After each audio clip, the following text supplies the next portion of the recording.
Hello, everyone, and welcome to everyone just joining. My name is Glenn Collins. I'm Head of Technical and Strategic Engagement at ACCA. That's the Association of Chartered Certified Accountants. So as many of you know, ACCA, we have 773,000 members and students in 181 countries. We're very, very pleased to support International Trade Week, and we're looking at ways that actually help you as SMEs and SMPs conduct business in countries around the world. We're looking at ways to actually make your life easier, where you can trade and you can trade more with other countries and reduce some of the worry and the risk. This is one of our sessions this week, and we've got others which look at cyber, today's cyber security. We've got others looking at access to finance, AI, trade remedies, and our council members from around the world. So there's a small series of these. As we've mentioned, today is looking at one of those really topical areas and a real area where you can fall over, especially if you're dealing with and looking at some of the international trade opportunities, and that's actually how to minimize your cyber risk. We're joined today by one of our really valued partners, Damon from Pure Cyber, who's actually going to take you through some of the practical difficulties, practical areas to look out for, so you can actually go and undertake trade internationally with some of that security that you know you've protected yourself. Tiny bit of housekeeping before we start. If you want to pose questions, please pose those in a chat, and Bridget and I will pick up on those and we'll feed those through to Damon and answer some of those coming through. And can we just ask during the presentations, if you wouldn't mind, please do keep your mics on mute. Damon, over to you, and a very big welcome to ACCA, to one of our great partners.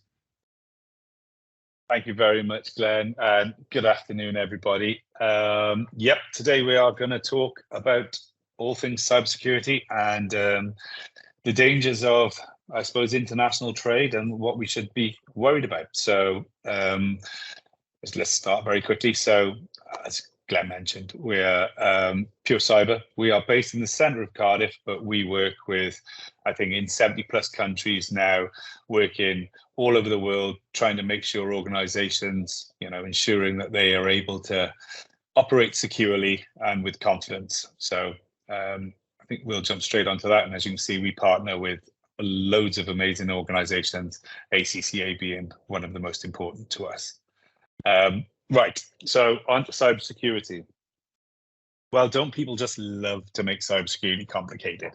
Now, I think this mind map is amazing. Right? This mind map I found on LinkedIn, and it was created by somebody who think this is basically, if you're worried about cybersecurity for your business, these are all the essential things that you need to think about.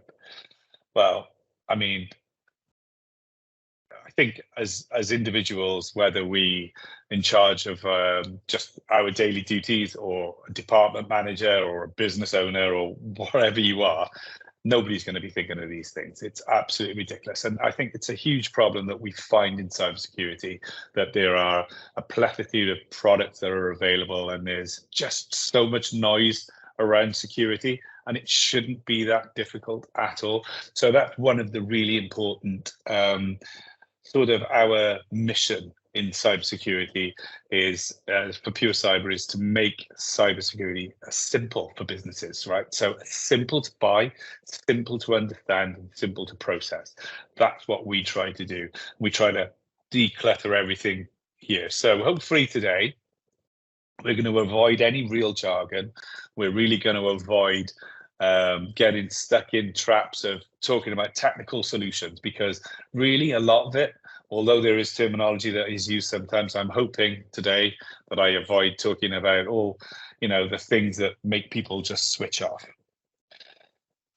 So we'll start with a bit of a history lesson, I think, because if we were doing this talk 2, 3, 4, 5 years ago, I would have to sit really and spend about 20, 25 minutes on this call talking to you why you should be worried about cybersecurity.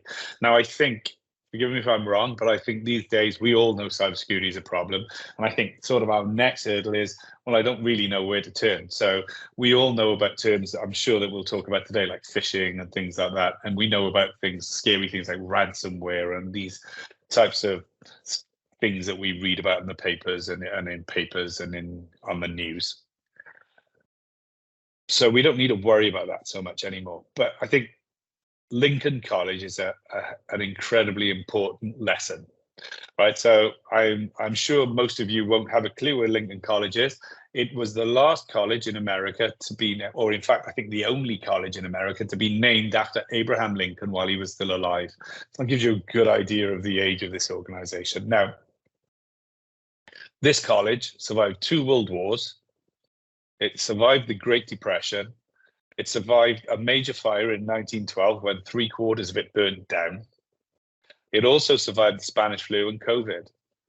But unfortunately, it closed its doors last year when it was hit by a cyber attack that resulted in it not being able to admit anybody onto any new courses in the college in induction week or anything. So basically, at that point, they realized that the college had to close down. So an institution that had existed for almost 200 years ceased to be, all because of a cyber attack. Absolutely crazy when you think what it had gone through and what it had survived. What a shame. So I think that personifies the damaging effect that cyber and crime can cause, right? So it's so important that businesses understand the impact of cyber. And doing cyber incorrectly or not doing it and resulting in being attacked in some way, it can be absolutely devastating. And it is cybercrime doesn't care about how long a company has existed or how well it's run as an organization. It's completely ruthless. So we all know cybercrime's a problem, but we do have to remember how dangerous it can be. I think that's the only point of that slide, really, more than anything else. So moving on to international trade.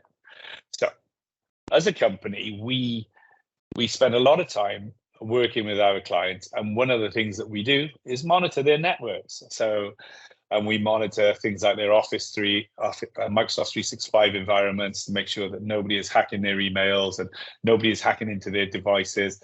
And you will see on the screen here, we've got 2 world maps, one on the left, one on the right. I'd just be interested to know which of those, because one of those is a company that operates only in the United Kingdom. The other one is an international organization. And I wonder if anybody can spot which is which.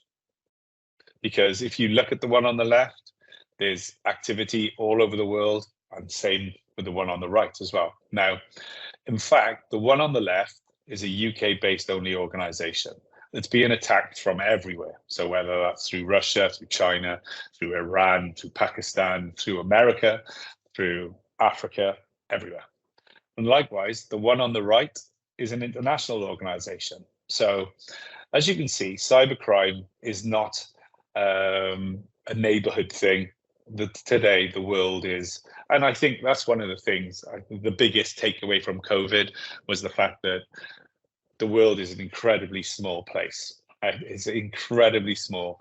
And I think it shrank during COVID, people realizing that, you can do business with anybody in the world. You don't have to be in the same street and building. Like cybercrime always knew this, but I think we've learned as individuals and as businesses, especially at our organization. So you see those two different separate companies, one UK based on the left, one international, and they both absolutely being bombarded by cyber criminals. Those red dots that you can see on the screen signify an attack. The bigger the red dot, the more attacks that have emanated from that organization or from that attacker.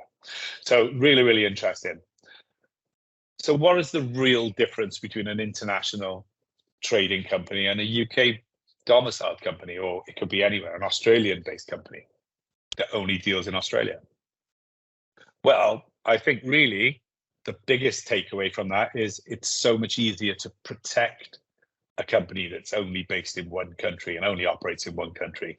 International clouds the water So what you can see, so as the one on the left, if we take that for an example, we could say as an organization monitoring that client that if all of a sudden we see a blue dot appear in Asia or in America, then that signifies that somebody outside of the UK has logged in, which is a problem, right? Because all of a sudden that's not normal behavior. So it's really easy for us to see that.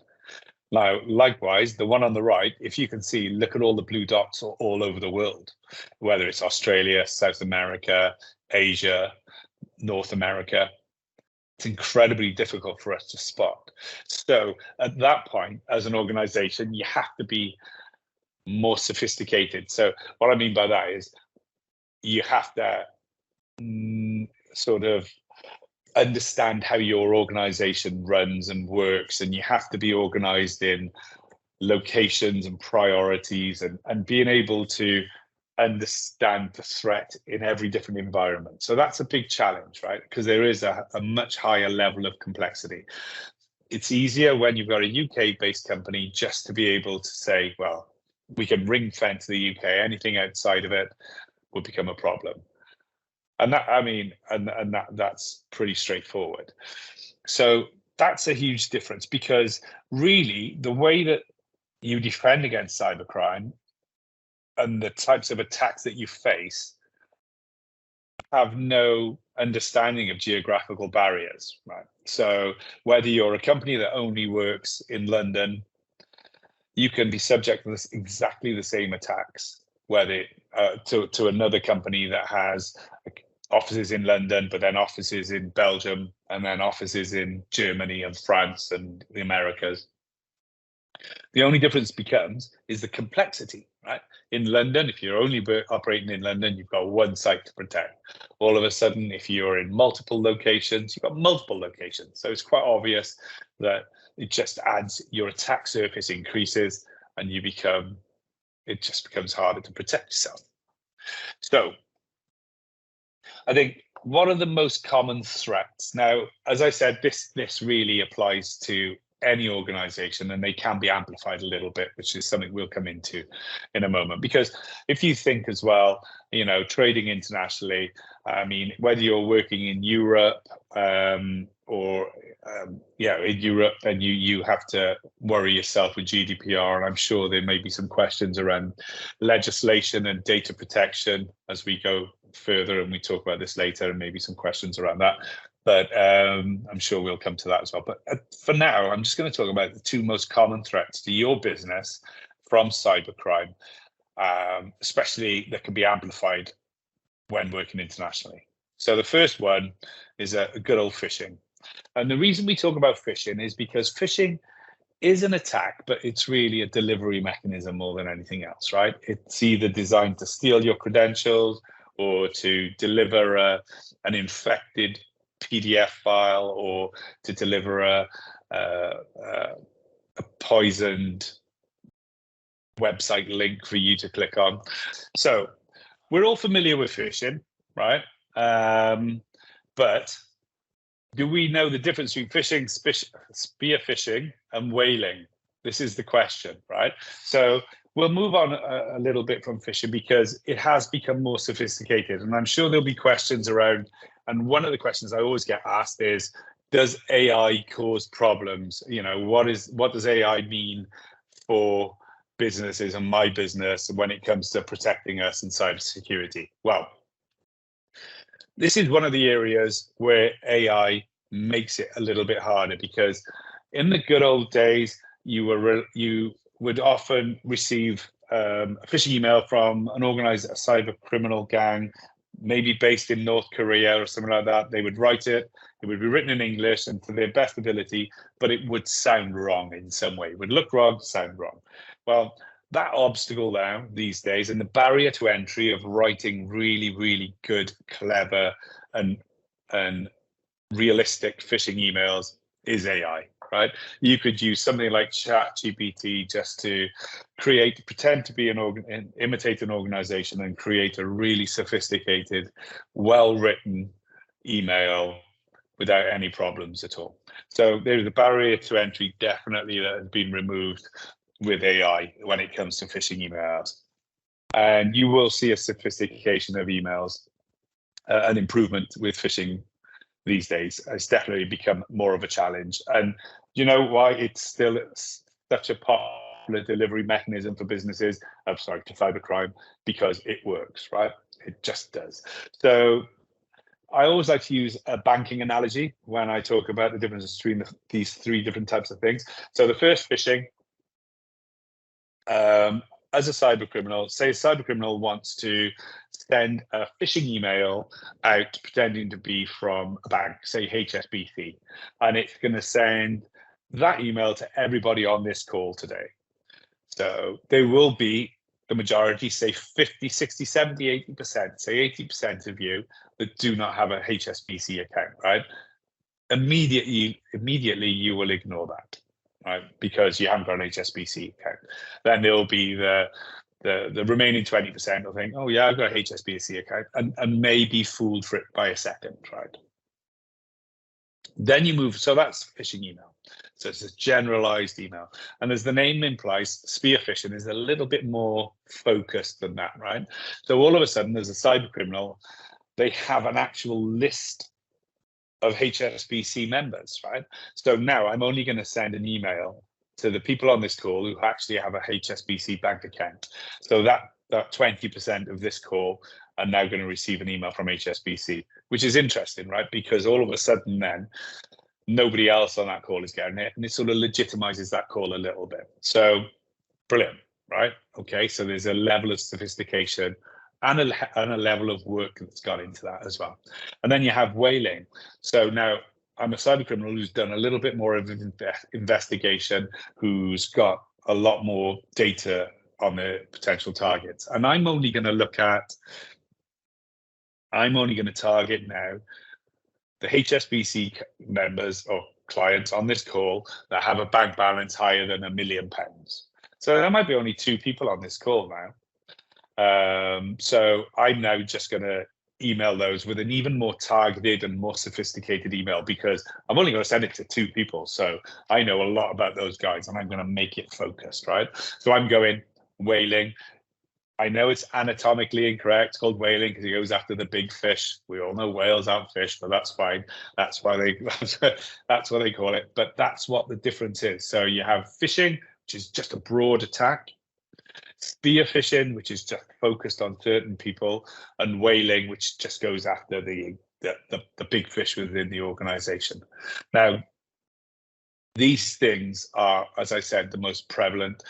These days, you'll see it definitely whaling and spear phishing becoming more and more prominent, with accounts departments being attacked and focused on, because if you think that transition of money, I'm sure the majority of the people on this call of their organizations have been involved or have seen an email coming from the CEO or the CFO asking for something to be paid to this other supplier immediately because it's holding up a deal, quite often while they're outside of the country and not communicative.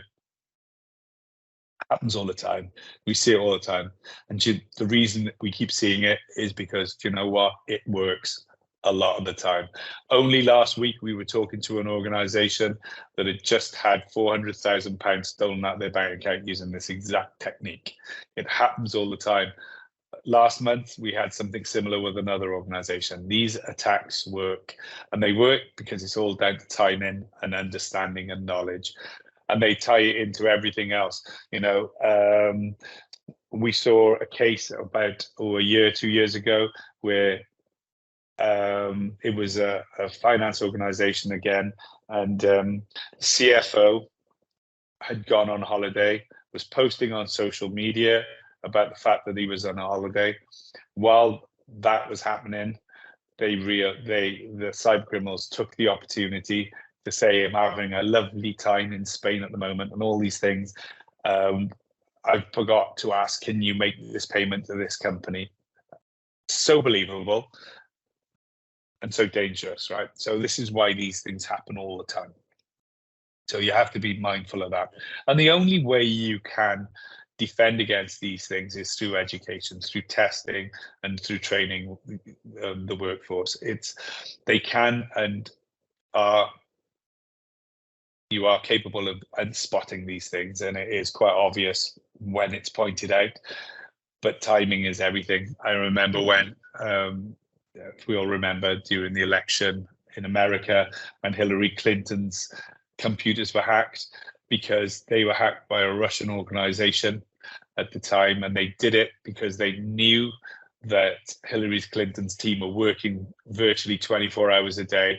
They sent an email that almost looked believable at about 3-4 o'clock in the morning, when they knew that people would be really tired and would be really susceptible to clicking on that link and giving that information. And that's when his servers got hacked. That's how they did it.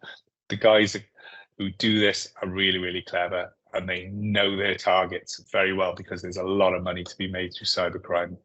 So you have to be mindful, but the only way you can do it is to monitor and protect. So two of the more recent forms of attack that have surfaced, I say recent, but they've been around a little bit of time now, is smishing and vishing. Now, smishing, I'm sure you'll all be familiar with, even if you don't know the term, you'll know exactly when you see these. This is the text messages that come through.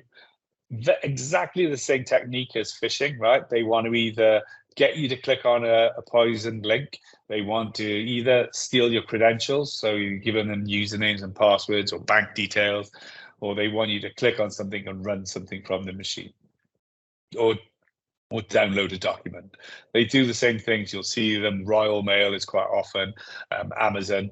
Now, this becomes harder when you're trading internationally, because all of a sudden you may have an email, a text message. Say you're working in Asia, you might all of a sudden get the text message come through in broken English, or even not in English at all, and with links on it, but you're expecting something to come through and you may click on it. So you have to have an understanding of the dangers of those type of things, and put processes and procedures in place to make sure you check things. And that quite often is key. And it's something that we'll come to later, but that's a very quick one.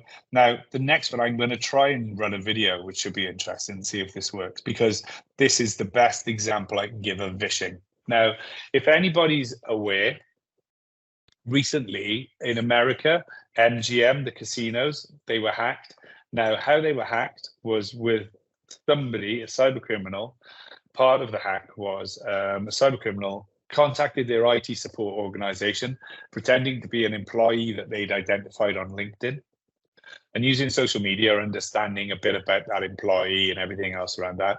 They then they phoned the IT support desk and convinced them to change their password, which then allowed them to log in, and the company got hacked through that. And it's cost them, I think I saw an article yesterday, it's cost them about $100 million so far. So a really, really expensive hack.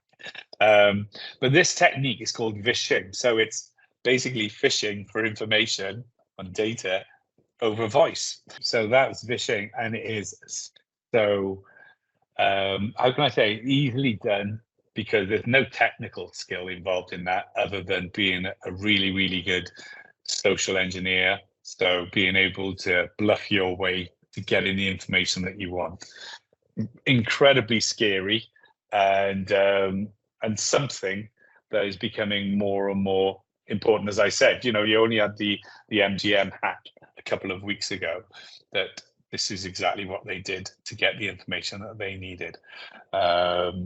So we need to be mindful of that. And again, so whether it's phishing or the other two derivatives, smishing and the vishing, it's educating users on how to spot, understand these, and having clear guidelines of what you do about giving. That phone company should never have done that. They should never have changed those details. So it's processes in place, not only to protect your clients, but to protect your business as well. It's really important. So moving on, obviously I said we're talking about the most common threats. So phishing is a huge problem for organizations, and it is amplified when you have international trade, because you have a mix of languages, you have a mix of time zones, you have just a general cultural mix that can cause problems when it comes to phishing and the other techniques that we've spoken about. But probably the biggest risk is not with the cyber criminal. It's something that the cyber criminals can exploit, and that is really bad data governance. So I'd love everybody on this call really to tell me if they can answer this, right? What data do you have? So it's as simple as that. What data does your organization have that it use? Where is it? And who uses it? You'll be shocked to know that most companies have no idea about that at all, right? And this is basically, as I said right at the beginning, talking about simplifying cybersecurity. This is the key to cybersecurity, right? Unless you know what data you have and where it is, and who uses it and how they use it, then how can you protect it? And how do you know if you've got to buy a new firewall because you've been told by your IT supplier that you need to buy a new firewall? Well, what's the right firewall? What firewall do you need? What are you protecting? And what security do you need? What testing do you need? What education do you need? All of this boils right back to the where, and the who. It's just so important, because if you take a really, really old example is TalkTalk, and for those organizations on the call from the UK, they will remember TalkTalk and what happened to those guys, right? So lots of people don't really know what happened though, right? So TalkTalk were hacked.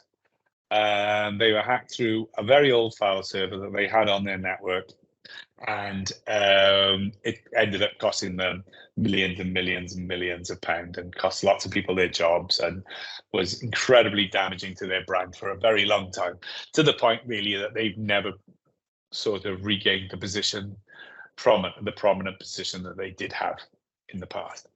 So, but it's really, really interesting how it happened, and we have to go back a little bit to the early sort of late 90s really, and early 2000s, before Apple had their .me email accounts and Google had their Gmail accounts and so on. Most people had email accounts from their broadband providers. So if you were with Tiscali or FreeServe or Netscape, you had, Damon@tiscali.com, and that was your email address. And then you started signing up to things, and you had to you had to maintain access to those things, because nobody would go in and change all their email addresses to their BT account and to all these other bits and pieces like that. And it's saying, you had a BT@openworld.com email address and everything else. It was so it was a real problem. So as organizations merged, one of the key things that they had to do was maintain those email addresses. Like I said, it's not a problem anymore because you have a MAC email address from Apple or from Google or I don't know, something else. But it's pretty much standard these days that nobody has those email addresses anymore. But that wasn't the case a while ago. And a few years ago, TalkTalk bought Tiscali. They bought a number of organizations, but they bought Tiscali as well. And with that email issue on their minds, they adopted all Tiscali's file servers, especially the ones around the emails. And basically they put them in, they plumbed them into their networks and into their systems and forgot about them. And because they had no proper data governance in place, so they were basically, servers were in and they just completely and utterly just forgot about them. They were just left.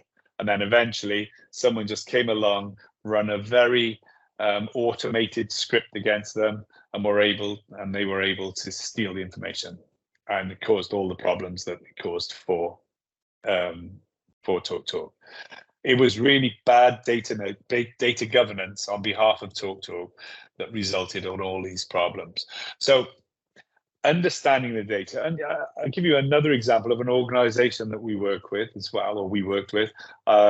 We did a review for them for their environment, and they had just spent £100,000 on building a disaster recovery site. And basically, in the event of something happening to their headquarters, everybody would still be able to operate. Now, I will say this is pre-COVID, and they thought, right, that would be brilliant, we'll do that. And they spent £100,000. But the problem is they put that in. A couple of weeks later, they'd asked Pure Cyber to come in and to do an audit of their systems to make sure everything was as it should be. Came in and basically discovered that the £100,000 they'd spent on their disaster recovery site was an absolute waste of money, because nobody had done the basic groundwork of understanding, well, actually, what data do we have and where is it? And they would have discovered, well, in fact, all the data is in the cloud. And all that they were doing was replicating login details. So it was just a complete waste of time, because no matter where you were, if you were outside the office, you could still access all the data because it was cloud-based. Now, if they'd done their true data governance and known that and researched it, and because it should be really from the fact that, you say, okay, well, I've got this data and it's stored here. So how do I protect that data then? And likewise, it works in, so you might use a CRM system. So you look at your data, you think, well, our data is in a CRM system. That's fine. Okay, what happens if that CRM system breaks, the company that manages it goes bust, or somebody, an employee or a cyber criminal damages that data in some way? How do we restore it? How do we recover that information? These are questions you should ask yourself. It's the same with things like Xero, right? Xero is a fantastic finance accountancy package, right? So many businesses use it, but it doesn't offer any backup. So what if someone damages your data or breaks it or forgot, heaven forbid, Xero goes bust in some way, or suffers a catastrophic cyber attack? How do you know who you owe money to, who owes you money, and how do you do your payroll and things like that? Really, really important fundamental things that good data governance brings to the table. So few companies do it. So few companies concentrate on that part. And it is by far the least technical and by far the most important part of cybersecurity and understanding cyber risk. And anybody can do it. Very simple. So really, really important piece, and that educates and informs you of what you should do then to become a resilient company. And, and it only gets magnified as you work internationally, as you build more sites, because international work is fantastic, but all of a sudden you may need an office in Asia, or you may need some services in Asia, and you need to be able to protect them equally as well. And quite often you have to have different IT providers, so you need guidelines for those. So international trade, the threats are exactly the same, but the landscape gets magnified and the dangers are increased just because your landscape is bigger. Really, really important. So there's all the scaremongering. So how do you, what do you do? Well, we're really fortunate in the UK to have standards that businesses can start off attaining and working towards at a very early stage. Starting with Cyber Essentials. Cyber Essentials standard for a small organization starts for as little as £300. It's a self-assessment questionnaire that makes sure that a company is doing all the basic steps that it should do, right? And I would advise all businesses should do that, every business. And then the next step from that is Cyber Essentials Plus. As I mentioned right at the beginning, Cyber Essentials Standard is a self-assessment questionnaire. Quite often it's not completed by the business owner or an employee of the business. Especially on smaller organizations, it can be completed by an external body, such as an IT provider. Now, IT providers are great, but they don't always write down what they actually do. They always, most of the time, no, I shouldn't say most of the time, that's wrong completely. Sometimes they'll write down what they should do, not necessarily what they're doing. So that's where Cyber Essentials Plus comes in, because it takes an organization like Pure Cyber or others that will perform a manual audit against everything that was attested to in the Cyber Essentials Standard assessment. really, really useful to make sure your systems actually comply to what you said at Cyber Essentials standard level. Really, really useful. But once you've got those two out of the way, then you're onto the really good stuff. So I've mentioned governance, I've mentioned how important it is, and the IASME cyber assurance governance level. Again, level 1 starts exactly the same price as Cyber Essentials standard. So for a small organization, it's as little as £300. But even for larger organizations, I don't believe it goes above £500-600. So exactly the same as Cyber Essentials standard. It's a really cheap entry point into cybersecurity. And IASME Cyber Assured Level 1 is a governance standard. So it's about policies and procedures and data, and gives you and helps you understand that data. It basically starts off with 2 asset registers. Physical asset register, so what devices you own, which most companies have these days.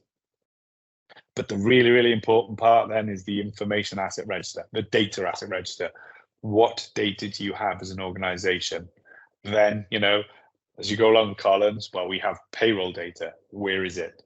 Oh, it's in zero, you know, and so on. And you build up this image of exactly what data you have. From that, then you can build critical applications. So you can realize that you can draw almost, you'll understand, oh, exactly, these are my critical applications. These are the areas that we couldn't operate without. And from that, you can build business continuity plans, the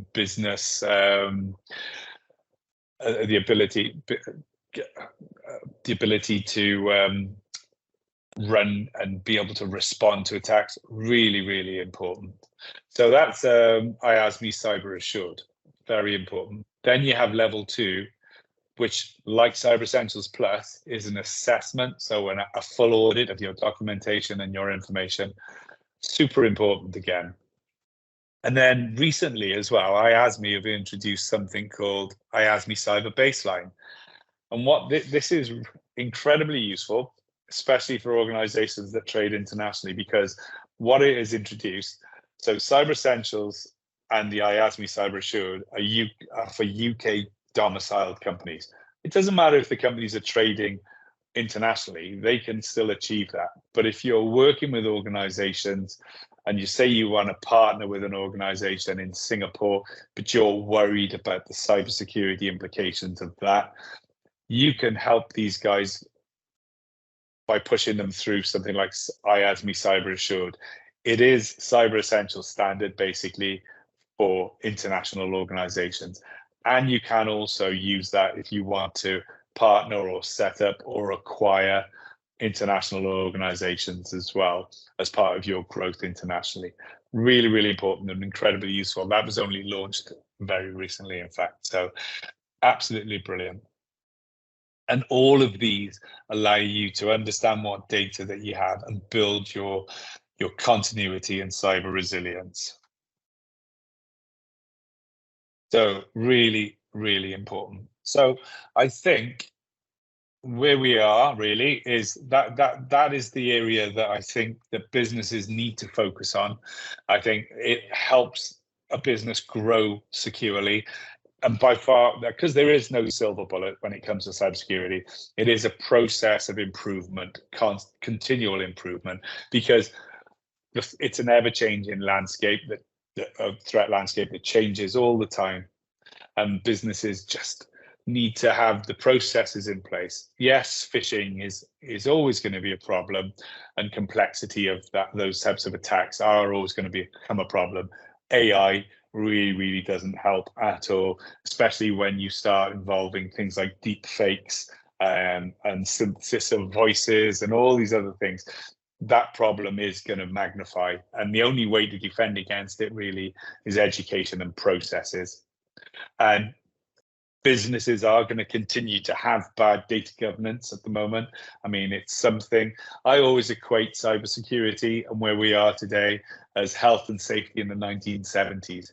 You know, people thought it was okay to, you know, just unscrew electrics in an office full of people, or climb up a really dangerous ladder, or hang out of windows and things like that.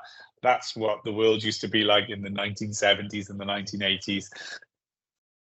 these days, nobody would think of it. It's ingrained into us. We don't even realize, well, actually, that's not a very secure and very safe way of doing things. And it's exactly the same when it comes to cybersecurity as well. It's new ways of learning to do things securely and safely. And that's, I think, something that's going to grow. And that will come through data governance, you know, understanding your systems and being secure that way. So I think that's pretty much it from me as regards that. I do apologize about the technical issues that we had. Hopefully it wasn't too disruptive, and now Bridget's going to have to edit the video as well, which might keep it in there. But at that point, I'm going to be quiet. I'm going to stop sharing my screen, and over to you, Bridget, see if there's any questions. Damon, one question I think coming in, of course, from our perspective is, you've mentioned an awful lot about data and data control going through that. Do you know, how important do you think that is in looking at your processes and actually pulling out and removing surplus data and information, so you make your life, you know, in my mind's easier, but I'm sure you'd say you maybe open yourself up to a lesser risk. Very interested in your thoughts on that housekeeping element. Well, Glenn, exactly right. And it's so important from so many levels, right? So they have a really horrible term in technology called deduplication, right? So removing duplicates of your data. I was not a big fan of that, but on a number of levels, right? So the less data you hold, the smaller your attack surface, right? The less data you hold in the event of a breach, and you declare to the ICO, right, that this is the data that was stolen, there's less data, which is always a good thing, right? And then there's just the basic cost of storing and holding this information as well. Whether you have servers and data that you hold in your at your own premises, or if it's in cloud, everything costs money these days. So, you know, reducing your attack surface, reducing your storage and holding of data costs, and, you know, reducing your risk of losing data and being fined by the ICO or the relevant regulatory body is always a good thing. So yeah, it's so important. It's unbelievable. And that it comes out as well, Glenn, through that process of looking at what information you have and where is it, you know. And if you're a larger organization that goes through departments, you can say, well, actually, we're holding that data in 4 different places, which is so common. And just to follow up on that, and would you say the same would apply through to members of your supply chain, i.e., you know, your customers, or actually your providers of service? And I'm thinking particularly around the international trade front, where you may have people supplying you with data or translation or other works, number of other works in those areas. So just keen on your thoughts on that and what you'd advise people to do. Yeah, well, we didn't even touch on supply chain, because I mean I could probably talk for the rest of the day around supply chain issues and the risks, right? So yeah, and sort of if you extend out on international trade, and you've got to be aware, if you're working with another country, the jurisdiction of the law and their data privacy regulations, right? That is really, really important. As an organization and under GDPR, you are responsible for the data that you share with people. So it's quite often Microsoft and other organizations make it really, really easy for you to securely share data these days, right? So it's quite nice if you're working with a supplier if it's your data and your company's data, if you maintain control of that by setting up, I don't know, a SharePoint area that requires them then to be able to log into to share that data with you, you maintain control over that. So, I mean, understand, see, it goes all the way, it goes back to data and where it is and how you use it is always key. So if you can maintain control, you know, never email documents, any company data over email to a supplier, because you have no control over it. You don't know what they will do with it. And try and impress the basic cybersecurity controls on suppliers if you can. And I know that's fine. So if you're a bank or you're a larger government organization, you can say to people, and this is what happens all the time these days, is that, look, if you want to work with such and such bank, then you as a company, if you want to be a supplier to us, you have to have Cyber Essentials, you have to have IASME certifications, but don't be afraid to ask questions of your suppliers about how they protect their information, how they look after your information. Because as I said, with GDPR, it used to be the case that if I shared data with you and and you got hacked, then it basically was your fault, and then you'd be in trouble. But these days, under GDPR, if you got hacked, it's my fault and your fault. So we're both in trouble because I haven't done the due diligence to make sure that you've looked after my data properly, or my client's data properly. So, you know, due diligence around supply chains, try and maintain as much control as possible. And like I said, sharing data securely these days is so much better than just sticking a load of information up on Dropbox and hoping for the best. And I think quite often, as you pointed out there, you can come under pressure to share data and information quickly, even you know, even in terms of perhaps dealing with agents and opening of accounts or opening of you know, particular supply routes, and you'd obviously completely advocate against take a step back and perhaps have a look at the security around that. Oh, completely. Because if you think, right, one of the major tactics that social engineers, so cyber criminals, use, right, is stress. So when we watched that video, and I hope it came through okay earlier, a video, first thing she did was put a video of played a audio of a crying baby, right? All automatically introduces stress into the conversation, because we're programmed to be stressed by a crying baby. It's why they cry, right? And so they build that in. So fear, urgency, right?